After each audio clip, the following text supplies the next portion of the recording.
because Chinese streaming services in the streaming market have over 500 million monthly active users. And we're talking 500 million monthly active users, and this is just one. That was something that I actually was questioning about because, America has no problem with its own on-demand platform video streaming content between Periscope, YouTube. You can now self-stream. You can now literally put your stuff on your own server and then use PayPal or Bitcoin, however you want to, just to have somebody purchase it and download the content directly from your site. So the question to me is, how do we get, there's 4 billion people in China. Over half of them have access to the internet, but the internet is throttled substantially. So how do American web series and content creators gain access to these viewers? Because it's impossible to take a web series and promote it internationally without first having a foot literally in the door. And it's impossible because of the way they throttle the content. Yeah. Okay. So I was going to kind of touch on this towards the end. But I'll go ahead and kind of mention this right now.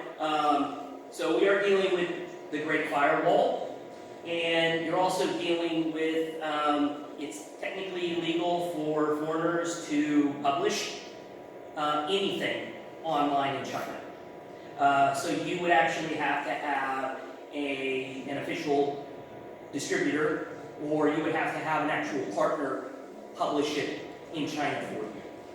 So you cannot actually publish it yourself. Now, there are actually like apps like, some of you probably have heard of TikTok. TikTok and distributor. Yes, TikTok. Okay, TikTok bought up Musically. TikTok is actually a Chinese app.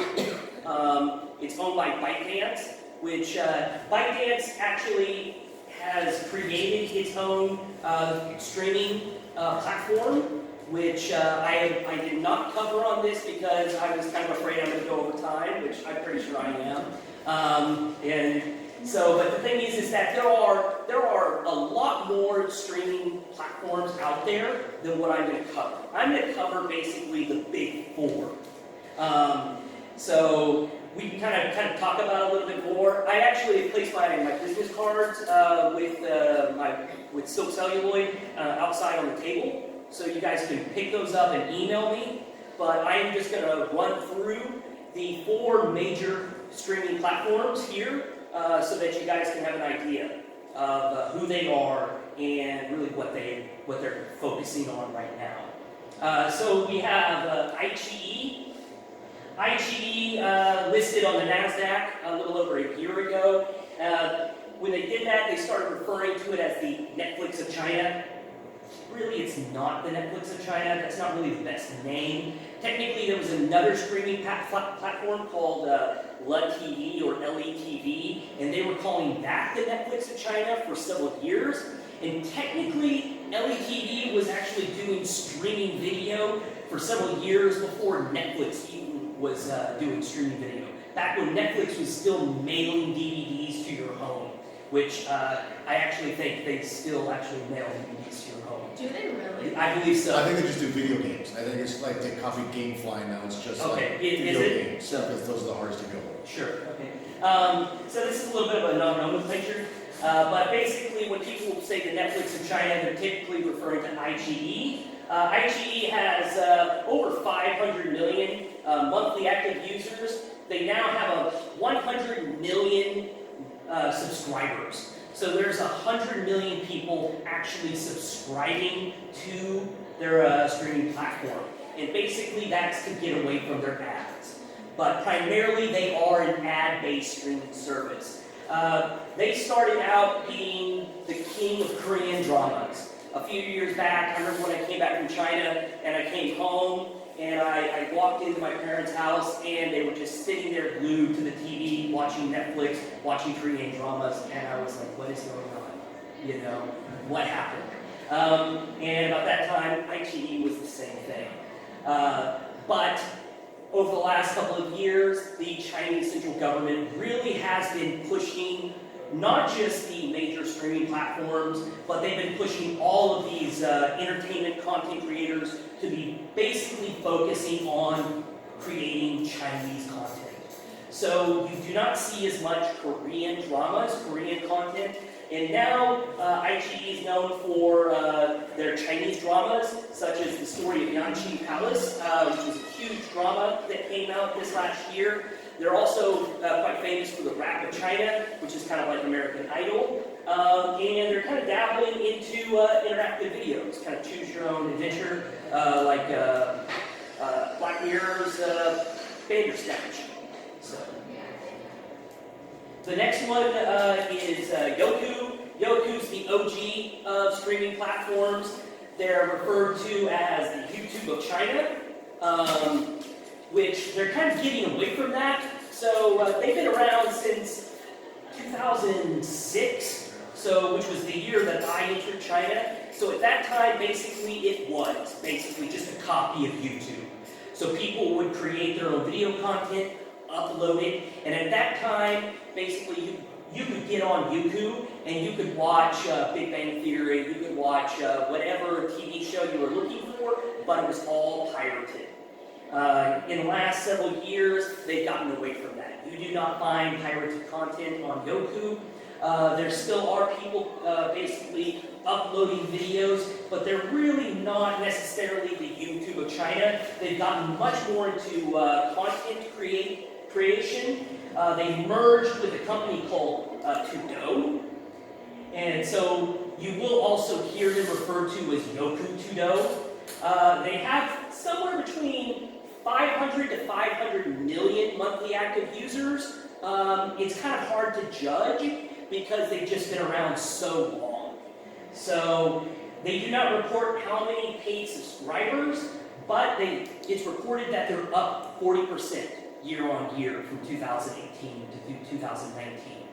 And I've even heard some numbers that are even higher than this as well. They're also quite known for their shoppable TV, which is going to be a huge thing over in Asia, especially in China. You're also going to be seeing this becoming quite common over in East Asia as well, Southeast Asia. Netflix and PayPal, everybody over here has been looking into shoppable TV. It is something that's going to be coming about in the next 5 to 10 years. Basically what that is if you're watching a TV show and you see like a table or a chair and you're like, oh, I like that. Basically you would be able to buy that through the streaming service. Right now, from what I understand, they're using QR codes. It's like a newer version of like jewelry TV, where instead of calling them to buy this stuff, you can now pull your cell phone out, and with your electronic account, you can Snapchat the QR code, and then it'll just take the purchase right off there and then off your phone, and the product is already sold. Yeah. So if that could be transferred into subscription styles for shoppable TV, you've already got my attention. PayPal is they're developing a product called Black Adam that is focused specifically on shoppable TV. Amazon is obviously the streaming platform that people would think of would probably be the one to do shoppable TV first because they have, Amazon Prime. Amazon is working in there where you can have like Mountain Dew as a, you could actually have sponsored content in it, and you can actually purchase that. A little thing will pop up in the corner of the show that the word will pop up, and you can say, would you like to buy this? Sure. Because it'll show like an expensive, brand new IKEA table that's never been purchased or for sale before, and then it'll pop up and you buy it. Sure. That's something I'm interested in finding for subscribers and sponsored content. Yeah, so this is basically, Youku, the reason why they're the leader in shoppable TV and live streaming meets e-commerce, so they're dominant in live streaming as well. And the reason why they're really kind of leading the way in this is because they're owned by Alibaba, the Alibaba Group. If you're not familiar with Alibaba, Alibaba basically is the Amazon of China. So you go on to Alibaba to basically buy whatever you want, and Alibaba is here in the US, so basically you go on to Alibaba and to buy all of your knockoff goods. So, and basically that's what a lot of it is when you go on to Alibaba here in the US. But one of the issues with Youku is that they're rumored to lack the spending on content, which is really a shame because Alibaba has a lot of money to spend. So they really could be a much more dominant force. And to go back to iQiyi, iQiyi is owned by Baidu, and Baidu is basically referred to as the Google of China. And then the third streaming service is Tencent Video, which is owned by Tencent. Tencent owns WeChat and QQ. WeChat is kind of looked at as being the Facebook of China, but it's all done on your mobile phone. So there's over 1 billion users on WeChat. I'm a WeChat user, but basically if you're not in China, you probably do not have a WeChat account because not a lot of people are on WeChat who don't have someone who is basically in China that they're talking to on WeChat. But the thing is, in my opinion, if anybody is going to be the Netflix of China in 5 years, it's going to be Tencent. Even though their monthly active users are 550, their paid subscribers are actually less than Baidu, and year on year, their paid subscribers basically just went stagnant. Last year, their paid subscribers actually went slightly above iQiyi. They became the #1 streaming service in regards to paid subscribers, and then all of a sudden, for some reason, they just stopped growing. Why they stopped growing, why they became so stagnant is really a little bit unclear, but it happened. They were formerly known for basically being the streaming video service for foreign content, HBO, BBC, the NBA. They are still the go-to video service. They have an exclusive contract with the NBA. For the last, 3 to 4 weeks, there has been no NBA games streaming over in China, and that's because of what's going on in Hong Kong. And that's because of people like LeBron James and one of the coaches, their comments of the protests that are happening in Hong Kong. But within the last week, the NBA games have resumed. But the content of HBO and the BBC is not as much as what it used to be. Something like Game of Thrones obviously is not shown over in China. So if you're looking to distribute content in China, you really also have to take a look at, is there sex? Is there drugs? Is there stuff about gangsters? Is there too much violence? If it's horror, are there ghosts? Okay, none of that stuff is allowed. So if you have anything like that, basically you're just going to be wasting your time trying to get that distributed over in China, because if it basically cannot be passed off as PG-13, if it's going to be R or necessarily a hard R, and it's not an action film, and you cannot edit out those scenes without basically making your content basically unwatchable, or then it's basically a waste of your time to try and distribute it over in China.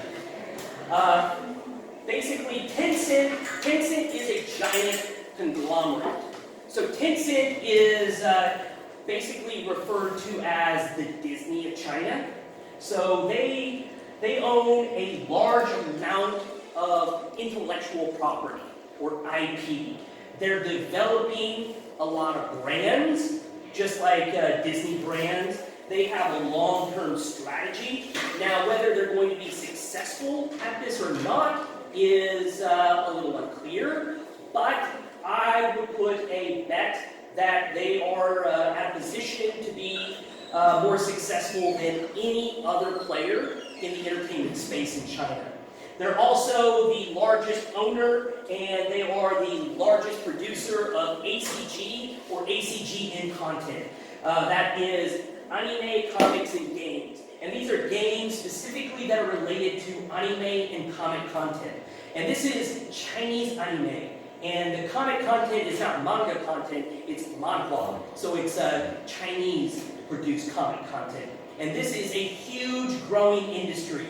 The Chinese anime industry is, in 2018, produced over $36 billion. The animation industry produced over $36 billion in revenue. The overall industry is produced over $56 billion in revenue, and by 2020, it's going to be about $72 billion in revenue. This is a large, growing industry, and that brings us to Bilibili. Bilibili is one of the fastest growing and most important and most overlooked streaming platforms in China. This is one of my favorite streaming platforms in China, and it is the platform that dominates the Generation Z. And it is the most sticky platform. So when you hear the word sticky, It's just there, it doesn't come back. You can't remove it. It's there. yeah. It's there forever. So, okay. So basically, let's think of Dungeons and Dragons. So Dungeons and Dragons came out in the mid-70s. So you guys had people in high school who started playing Dungeons and Dragons back in the 70s. Today, in 2019, you've got those same dudes in their basement. Hopefully it's not their mom's basement, but they're in a basement still playing Dungeons and Dragons. All right? That's called stickiness. That's a type of sticky content. So Bilibili is the ACG culture streaming service. So they are known for the anime, comics, and game culture industry. A very sticky culture industry. And this is dominated by the Gen Z generation that's coming up. So their primary demographic is between the ages of 17 to 24 years old. It makes up 85% of their entire user base. And 75% of those are closer to the age of 17 than they are 24%. Not 24%. 24 years old, I'm sorry. Now, is that Bilibili is the fourth largest streaming service in China. And it dominates 7.5% of all video content in China. Now, because their user group is so young, this means that their user group is continuing to grow year on year, and their user group also is spending more. So when you look at the Chinese market, when Chinese people actually enter in their college years, they're actually spending more money compared to Americans. See, when Chinese people graduate from high school, they pass what's called the Gaokao, which is the college entrance exam. So as they exit high school, they basically, it's like graduating college for them. So their parents actually give them more money to spend. They tell them to go to the karaoke bar. They tell them to go out and have fun with their friends. They tell them to go buy things. So the average 19, 20-year-old Chinese college student has basically the spending power of basically like an American who has graduated from college and basically has their first job. So this is a demographic that should not be overlooked. Now, Bilibili also has some other areas which they have been growing in the last couple of years, and one of that is basically their YouTube-style content. So basically, they're becoming the YouTube of China. Their user group, which is only 6.3 million subscribers out of 110 million monthly active users, which is weird. But they're controlling almost 10% of the market. Exactly. That's ridiculous. There's so much exponential growth. I was going to ask, is there a space for American creators? Possibly, because I have actually seen American creators on Bilibili, but these American creators are actually located in China. Now, the thing is, it's a little small. To become a part of this 6.3 million subscription user base, to become a subscriber of Bilibili, you have to pass a 100-question quiz. So you're a verified user subscriber. Yeah. So you have to actually pass a 100-question quiz primarily about anime, comics, and games. Wow. Yeah, Yeah, you gotta be a verified subscriber. I know. So they basically are like, if you're Hardcore. not one of us, you can't even pay us to become a subscriber. Which is weird. Which is really, really weird, okay? But they are actually going to be possibly decreasing this. And the reason why is because last year they did their IPO here in the United States, and Tencent just invested into Bilibili. They reinvested into Bilibili. They own a little more than, I believe, 12% now of Bilibili, because guess who produces most of this ACG content? Tencent does. Now, also, guess who invested into Bilibili? The owner of Youku, Alibaba. They own, I believe, it's about a little more than 5%. I want to say 7%. And the reason why is because of this shoppable TV. And it's because a big part of Bilibili is live streaming. And Bilibili is bringing in this live streaming meets e-commerce. And so their connection, the strategic partnership of investing into Bilibili, has to do with live streaming meets e-commerce. So the two largest tech companies, the two largest companies in China, have equity stakes in Bilibili. So this is one of the most important streaming companies in China. And they are the most important streaming platform and social media platform, because they have a large social media portion for Generation Z. They also are doing documentaries, and they're doing like street food documentaries. They had a hugely popular one called The Story of Char. Char like kebabs. There's a large Turkish Muslim population in China, in the northeast portion of China. Basically, you have Tibet, and then you have Xinjiang. And before it was called Xinjiang, it was for a short period of time called East Turkmenistan. So the Uyghur people of that area are actually descendants of Turkish people. So they're Central Asian people. And on the streets they make char, which if you ever go to China, you gotta eat. It's all lamb kebabs. It's great, you know? But like I said, highly engaged, loyal user base, rising revenue growth through live streaming, and they also offer games. And these games are directly connected with this kind of anime and comic book content. Now, to kind of wrap it up, we kind of see the China streaming is rising. So, looking 2020 projections, it's looking to be 18.4 billion in revenue in China alone. You're also looking at like 315.8 million users of streaming platforms in China.